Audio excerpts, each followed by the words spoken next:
아무리 먹어도 날씬하고 건강한 몸을 유지할 수 있다면 얼마나 좋을까요? 하지만 현실은 녹록하지 않습니다. 먹은 만큼 살과의 전쟁을 치러야 하죠. 아기 낳고 한 100일 정도 지났을 때부터 이제 집에서 계속 밤에 이제 야식 먹고. 배죠. 보시다시피 여기가 참 문제입니다. 여기가. 더 늦으면 살 뺄 시간도 없을 것 같고 이번에 같이 큰 마음 먹고 좀 예전의 몸으로 회복하고 싶은 그런 마음으로 같이 와봤습니다. 젊은 시절의 날씬한 몸이 중년까지 이어진다는 법은 없습니다. 스트레스와 출산 등으로 체중이 늘어 다이어트를 고민하는 사람들이 적지 않은데요.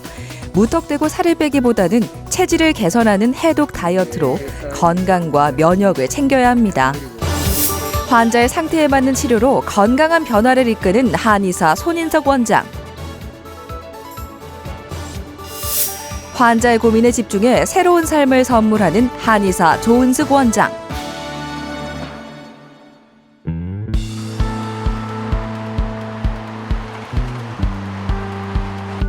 다이어트는 의지가 중요합니다. 시간이 흐르다 보면 마음이 느슨해지는 경우가 많죠. 이럴 때 선의의 경쟁자가 있다면 어떨까요? 김경훈 씨와 박종률 씨는 다이어트를 같이 하기로 했습니다. 사실 원래 좀 체격이 통통하긴 했는데 사실 운동을 좋아하는 몸인데 예전에 다리를 한번 좀 다쳐가지고 2년 정도 공백이 좀 있었습니다. 그때 음식을 좀 폭식을 하다 보니까 체중이 좀 많이 늘었습니다. 배죠. 보시다시피 여기가 참 문제입니다. 여기가. 큰일 났어요. 어떡하냐. 예전에는 사실 뭐 등산도 좋아하고 했어요. 근데 살이 좀 찌고 나니까 무릎도 아프고 좀 막 점점 악순환이 되는 것 같아요.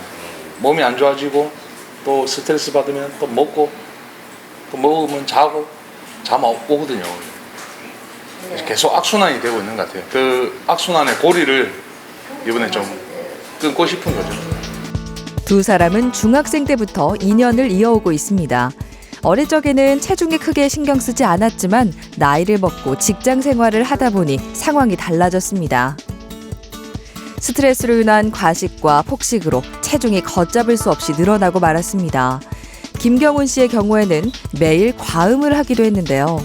두 사람 모두 혈압이 높아 약을 복용하는 상태입니다. 체중 감량이 절실하죠. 혈압약 먹고는 있는데 체중이 늘면서 자꾸 혈압도 같이 올라가더라고요. 다양한 검사를 통해 몸의 상태를 정확하게 파악하고 가장 효과적인 치료 계획을 수립할 겁니다. 124입니다. 32? 그 정도는 입었던 것 같아요. 32. 34, 36 정도만 돼도 못 입겠습니다. 만성적으로 섭취하는 영양분에 비해 신체 에너지 소비량이 적어 과량의 에너지가 체지방 형태로 축적되는 현상을 비만이라고 합니다. 우리나라에서는 체질량 지수가 25 이상이면 비만으로 판단하는데요. 박종률 씨는 체질량 지수가 35 이상으로 고도비만에 해당합니다. 과식과 폭식을 많이 해서 그런지 식욕 조절이 잘 안 되고 고도비만도 굉장히 좀 심각한 상태입니다. 정신적인 스트레스가 폭식으로 이어지고 폭식이 거듭되다 보니까 위장이 커져서 현재는 적당히 먹어서는 식욕을 멈출 수가 없는 상태입니다. 근육이 많은 편이긴 하지만 육류와 탄수화물을 좋아해 지방을 20kg 이상 감량해야 하는 상태입니다. 탄수화물과 지방이 중독 수준으로 과다하게 섭취하셨는데요. 이것들은 스트레스를 받으면 인간의 뇌에서 가장 많이 갈구하는 것들입니다. 고기 같은 동물성 지방은 야채랑 같이 먹으면 지방으로 덜 쌓이게 되지만 밥빵면과 같은 탄수화물과 같이 먹었을 때는 지방으로 잘 쌓이게 됩니다. 이러한 지방이 계속 몸에 쌓이게 되면 독소로 작용해가지고 우리가 나중에 굶어도 지방분해 회로가 제대로 작동을 하지 않아서 살이 안 빠지게 되는 것입니다. 운동을 좋아하는 김경훈 씨도 고도비만입니다. 운동 중에 부상을 당하면서 체중이 증가한 후로는 살이 잘 빠지지 않고 있죠. 김경훈님은 매일 수영을 하는 등 운동을 많이 하는데도 음주와 폭식을 많이 해서 그런지 복부 비만이 굉장히 심각합니다. 젊을 때는 성장 호르몬, 젊음의 호르몬이 많이 분비하기 때문에 운동을 하는 것만으로도 멋지고 날씬한 몸매를 유지할 수 있었는데요.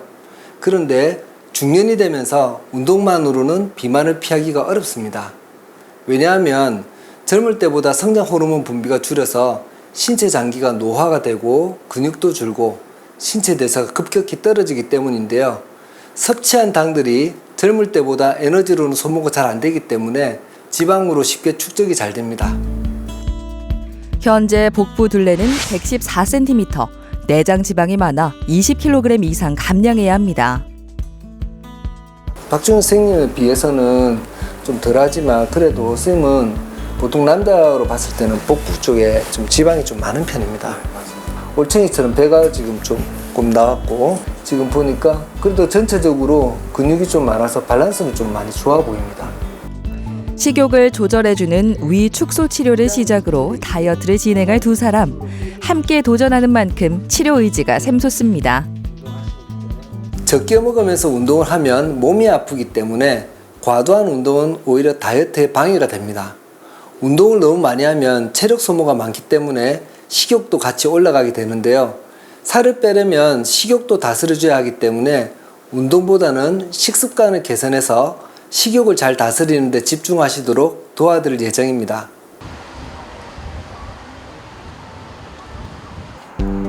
어느덧 치료 2주차에 접어들었습니다. 스트레스로 식욕 조절이 어려웠던 박종률 씨는 머리로 몰린 열이 아래로 잘 내려가도록 수승화강 약침 치료를 진행하고 있습니다. 자아가 약침이란 것은 태반 추출물로 만든 약침으로서 간 기능을 개선시켜 가지고 신체 쪽에 피로도 좀 풀어주고 또 활력을 올려주는 그런 효과가 있습니다.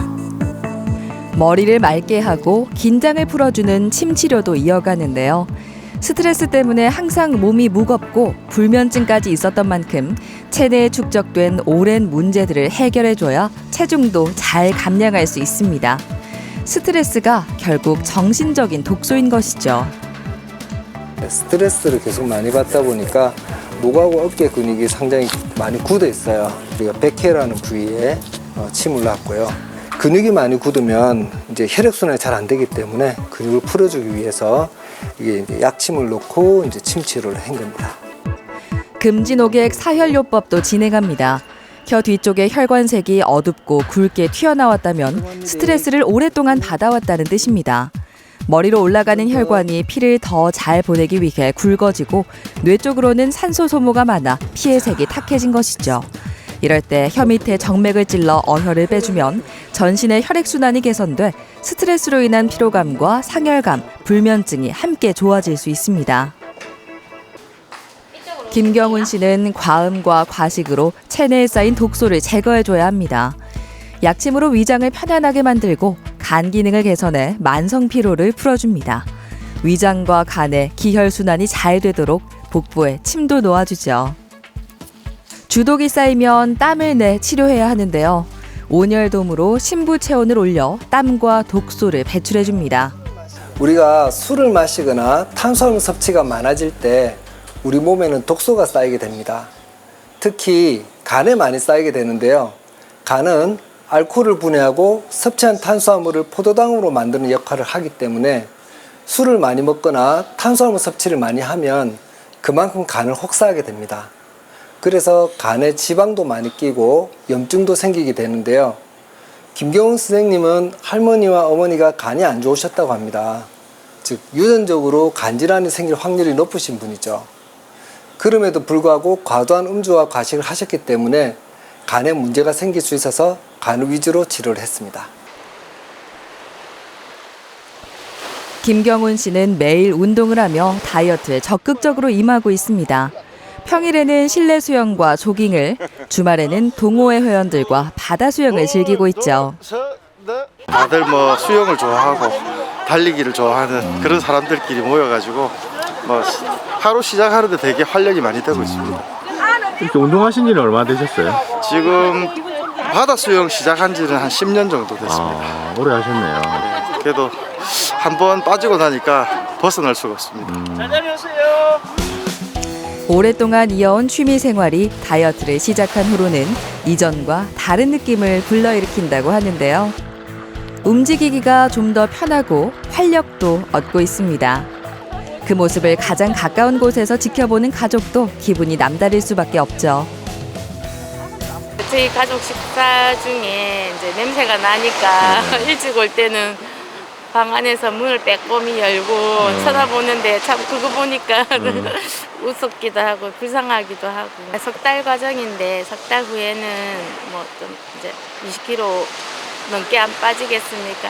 날씬한 모습을 기대하고 있습니다. 가족의 기대 덕분에 좀 더 뚜렷한 목표를 향해 나아갑니다. 살이 조금 빠지니까 네. 확실히 운동하는 게 조금 더 쉽기도 하고 네. 조금만 더 빼면 좋겠다는 생각도 듭니다. 예전에 비해서 뭐 이렇게 많이 줄은 건가요? 좀 어떻습니까? 아직도 많이 나와는 있는데 네. 예전에 비해서는 확실히 눈에 띄게 많이 줄은 것 같습니다. 예. 수영을 마친 후에는 동호회 회원들과 허기진 배를 채우러 가는데요. 회원들이 일반적인 메뉴들을 주문할 때 김경훈 씨는 포만감을 주는 한약을 먹고 단백질 함량이 높은 두부로 끼니를 해결합니다. 그동안 탄수화물과 지방을 과도하게 섭취했기 때문에 식습관을 교정해 나가고 있는 것이죠. 고착된 습관을 바꾸는 게 쉽지는 않지만 체중 감량으로 건강하게 변화할 일상을 위해서라도 포기할 순 없습니다. 그 노력이 회원들의 눈에도 잘 보이는데요.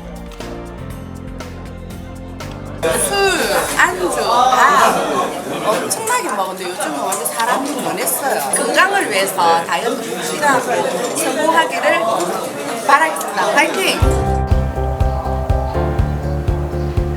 박종률 씨도 열심히 식단을 관리합니다. 탄수화물과 지방을 줄인 식사에 익숙해지고 있죠. 되고 점심시간 돼가지고 샐러드하고 두부 해서 간단하게 좀 먹으려고 합니다. 다이어트를 시작하지 않았다면 여전히 맵고 달고 기름진 음식 위주의 식사를 했을 겁니다. 10년 안에 중풍이나 심장마비 같은 병에 걸릴 확률 또한 높아졌을 텐데요. 근육이 많기 때문에 치료를 잘 따르면 감량도 잘 되고 건강도 회복할 수 있습니다.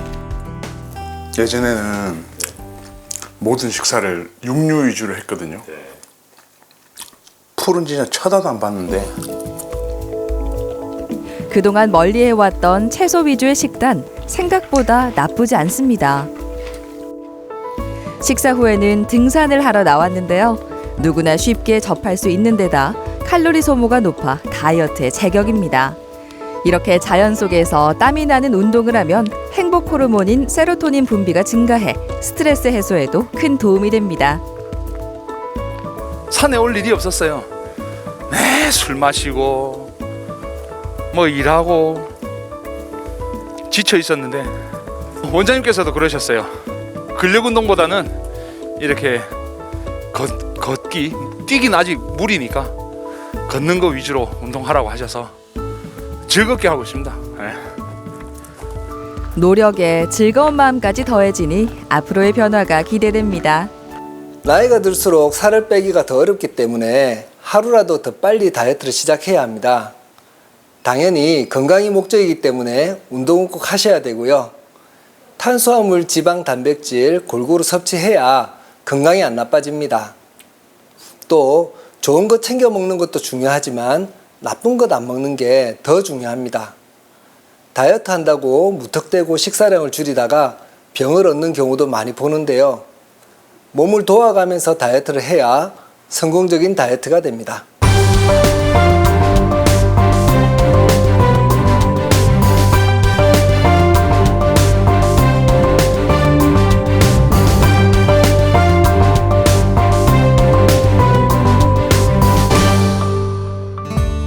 다이어트 한 달 차에 접어든 김경훈 씨와 박종률 씨. 몸의 변화를 살펴보는 날이 다가왔습니다. 긴장되는 마음으로 검사에 임하는데요. 두 사람에게는 어떤 변화가 찾아왔을까요? 먼저 박종률 씨의 변화를 살펴봅니다. 3자릿수였던 체중이 2자릿수로 내려가고 체지방량과 내장지방 레벨도 줄었습니다. 겉으로 보기에도 배가 많이 들어갔죠.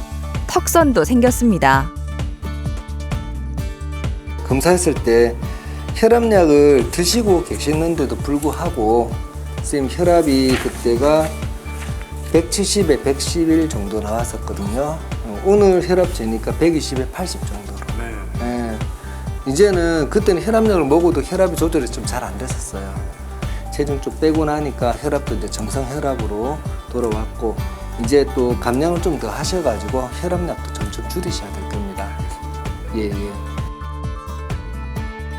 김경훈 씨의 결과도 알아봅니다. 마찬가지로 체중이 2자릿수가 되고 체지방량과 내장지방 레벨이 감소했습니다. 배가 눈에 띄게 많이 들어가고 얼굴에도 뚜렷한 변화가 생겼죠. 얼굴에 사진 보면 처음에 다이어트하기 전보다도 안색도 지금 많이 좋아지셨고 지금 턱선이 많이 살아났어요. 그래서 얼굴에 볼살들도 지금 많이 빠져가지고 좀 되게 푸석푸석해 보이던 얼굴들도 지금 되게 단정한 모습으로 지금 많이 좀 바뀌셨어요. 예. 스스로 다이어트를 하려고 노력도 했었지만 힘들었거든요. 굶어서 다이어트 하다 보면 막 무기력해지고 운동으로 다이어트 하면 막 힘들어 지치고. 근데 지금 일단 한 달 정도 지나고 나니까 좀 여유가 생긴 것 같아요. 뭐 전체적으로 스트레스도 덜하고 또 살도 빠지니까 또 선순환이 되는 그런 느낌? 음식에 대해서 좀 어느 정도 여기서 좀 알게 됐거든요. 좋은 음식과 우리가 조금 멀리 해야 되는 음식. 그래서 앞으로 살면서도 음식 조절은 필수로 할 거고요. 그래도 음식 조절과 운동, 또 어떤 운동이 좋은지, 저한테 좋은 부분을 체질로 검사를 통해서 알게 됐으니까 앞으로 이거 그대로 유지하다 보면 더 늘어나는 일은 없도록 안 될까 싶습니다. 요새 유행하는 말 하나? 뭔데? 건행. 건강하고 행복하게 잘해보세요. 그래. 폐경 이후 적게 먹어도 살이 안 빠지는 전형적인 갱년기 비만에 해당했던 이영아 씨. 작년 가을에 다이어트를 시작해 지난 1월에 치료를 종료한 후에도 감량한 체중을 잘 유지하고 있습니다. 감량하고 나니까 너무 좋죠. 몸도 가벼워지고 좀 아픈 데도 덜하고. 무릎도 많이 아팠는데 다이어트하고 살이 빠지니까 무릎도 좀 덜 아프고 허리도 좀 덜 아프고 하고 혈압 같은 게 좀 높았는데 다 정상이라고 얘기하시더라고요. 그러니까 아무래도 몸이 가벼우니까 좋죠. 산후 비만에서 갱년기 비만으로 이어진 경우였는데요. 식욕을 스스로 조절하기 어려워 먼저 위장 크기를 줄이고 신진대사와 면역력을 높이는 한약을 복용했습니다. 지금은 꾸준히 유지환을 복용하고 있죠. 많이 도움되죠. 제가 서울에 어머님이 편찮으셔서 저거를 선생님이 또 병원에 자주 못 오니까 저거를 챙겨줬는데 확실히 또 포만감도 있고 근데 입맛이 조금 덜하고 먹는 게 조금 수월하죠. 갱년기에 살이 찌는 건 자연스러운 일이라고 생각하기 쉽습니다. 하지만 식욕 조절이 안 되면서 뱃살 위주로 살이 찌고 있다면 대사증후군의 징조로 보아도 무방한데요. 80kg에 육박했던 체중은 현재 60kg 중반대에서 유지되고 있습니다. 근육량은 치료가 끝났을 때보다 늘었죠. 지금은 복부 사이즈를 줄이면서도 탄력을 유지해 뱃살이 처지지 않게 하는 치료를 이어가고 있습니다. 침이 피하지방과 내장지방의 분해를 도와주는데요. 그중 매선침은 체내의 남은 실이 서서히 녹으며 콜라겐 생성을 촉진합니다. 침을 여러 번 맞는 것 같은 효과를 기대할 수 있죠. 나이살로 잘 빠지지 않는 복부나 옆구리에는 몸에 녹는 실을 주입하는 매선침 시술을 합니다. 지방 분해 효과뿐만 아니라 살이 빠지면서도 탄력을 잘 유지시켜주는 효과가 있습니다. 한의원에서 다이어트를 시작하기 전까지만 해도 과식과 야식을 일삼고 음주를 즐겼던 이영아 씨. 이제는 일상이 180도 달라졌습니다. 살이 빠진 것뿐만 아니라 삶의 질에 큰 변화가 생겼는데요. 스트레스를 좀 덜 받겠죠. 아무래도 살이 쪘을 때는 막 뭐든지 뭘 시키고 뭘 하고 이러면 짜증을 내고 많이 그랬는데 인상이 항상 좀 인상을 쓰고 있었는데 다이어트를 하고 살이 좀 빠지고 하니까 항상 조금 밝은 얼굴도 밝아지고 그런 게 좋은 것 같아요. 아무래도 중년의 다이어트는 건강이 최우선입니다. 무턱대고 음식을 줄이거나 체력에 비해 과도한 운동을 해서 근육이 빠지고 면역력이 떨어지면 감기나 대상포진 같은 질병을 앓기도 하고 관절을 다쳐 활동량이 줄어 도리어 살이 더 많이 쪄버리기도 합니다. 중년의 다이어트는 근육을 지키고 기초 대사량을 높여 건강하게 지방을 뺄 수 있어야 합니다. 그래야 고혈압, 고지혈증, 당뇨, 심장질환 같은 대사증후군을 예방하고 노화를 막을 수 있습니다. 은지선 씨는 마른 비만에서 산후 비만으로 이어진 경우였습니다. 끼니를 제때 챙겨 먹지 못했죠. 아기 낳고 한 100일 정도 지났을 때부터 이제 집에서 계속 밤에 이제 야식 먹고 밥을 잘 챙겨 먹을 시간은 없으니까 거의 아침, 점심, 저녁 다 거르고 밤에 이제 술하고 야식 먹다 보니까 계속 그게 이제 유지가 되면서 젊은 시절부터 근육량이 적고 체지방이 많아 운동을 해야 한다는 이야기를 많이 들었지만 심각하게 받아들이지 않았습니다. 하지만 40대 늦은 나이에 출산하면서 체중이 증가한 후로는 몸 곳곳에서 통증을 느끼게 됐는데요. 뒤늦게 운동과 금주를 해도 이미 살이 잘 빠지지 않는 상태가 돼 있었습니다. 적지 않은 나이에 출산을 하여 산후 회복이 늦어지고 있는데 육아 8개월 차로 이미 체력까지 많이 떨어져 있어 다이어트 하기가 쉽지 않은 상태였습니다. 미스 때부터 저근육형 마른 비만이다 보니 근육은 적고 체지방이 지나치게 많아 무리한 다이어트를 시도했다가는 도리어 건강을 해칠 수도 있는 상황이었습니다. 작년 2월에 다이어트를 시작해 4월에 치료를 마쳤습니다. 그 후로도 체중을 조금 더 감량했죠. 한약으로 대사 기능과 체력을 높여준 덕분입니다. 저근육형 비만과 산후 비만은 공통점이 있습니다. 체력이 약해서 일상생활을 유지할 힘이 부족하다 보니 수시로 빵, 떡, 과자를 찾는 탄수화물 중독이나 한 번에 몰아먹고 야식, 음주하는 습관으로 이어질 수 있다는 것인데요. 그러므로 일단 약해진 기혈을 보충하면서 지방을 뺄 수 있는 보약 다이어트가 꼭 필요합니다. 살 쪘을 때보다 적게 먹는데도 오히려 피로가 줄고 체력이 좋아져서 조금만 움직여도 지방이 잘 빠지고 효과적으로 식욕을 조절할 수 있게 됩니다.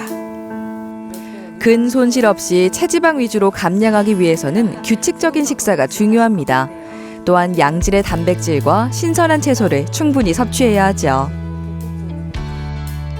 14kg 감량에 성공해 지금까지도 잘 유지하고 있습니다. 겉으로 보기에도 큰 변화가 있었는데요. 이때는 확실히 출산 후에 조리가 잘 안 돼가지고 복부 쪽으로 이제 둥그렇게 살이 많이 붙어 있고, 그 다음에 원래 근육이 적다 보니까 팔과 다리로는 살이 있어 보이진 않는데 이런 데 구스름하게 이렇게 있는 게 있었거든요. 근데 이때는 배도 많이 정리되고 여기 허벅지도 엉덩이 힙도 많이 가늘어졌는데 다리까지는 그냥 이제 쫙 다 전체적으로 다 살이 잘 빠져가지고 너무 이쁘게 되신 것 같았어요. 체질에 맞는 치료를 진행한 덕분에 무리하게 체력을 소모하지 않고도 살을 뺄 수 있었습니다. 한약으로 한 건 처음이었고요. 한약이 이제 요요가 빨리 온다 뭐 이런 말이 있어가지고 저는 처음에 조금 그랬는데 하다 보니까 오히려 요요는 많이 없는 것 같았어요. 그래서 앞으로는 조금 예전과 달리 이제 구운 음식 같은 걸 안 먹고 물을 좀 많이 먹으면서 좀 활동량을 좀 늘리려고 노력 중입니다. 모든 질병의 시작이 될 수 있어 21세기 신종 전염병이라고 불리는 비만. 더 이상 가볍게 여겨서는 안 됩니다. 몸의 상태를 정확하게 진단하고 상황에 맞는 건강한 방법으로 체중 감량에 성공하시길 바랍니다. 내가 먹는 거에 비해서 살이 잘 찌는 사람이라면 대개 몸에 염증이 많거나 호르몬 체계에 문제가 생긴 경우가 많습니다. 이런 분들은 내 몸이 다이어트하기에 효율적인 상태인지 먼저 점검해 봐야 합니다. 그래야만 적은 노력으로도 살을 잘 뺄 수가 있습니다. 여러 번 시도해도 다이어트에 실패했다면 살이 안 빠지는 원인을 정확히 찾아내서 치료하는 의료진들의 도움을 받아보십시오. 원하시는 건강도 되찾고 날씬한 몸매도 오래오래 유지 잘할 수 있을 것입니다.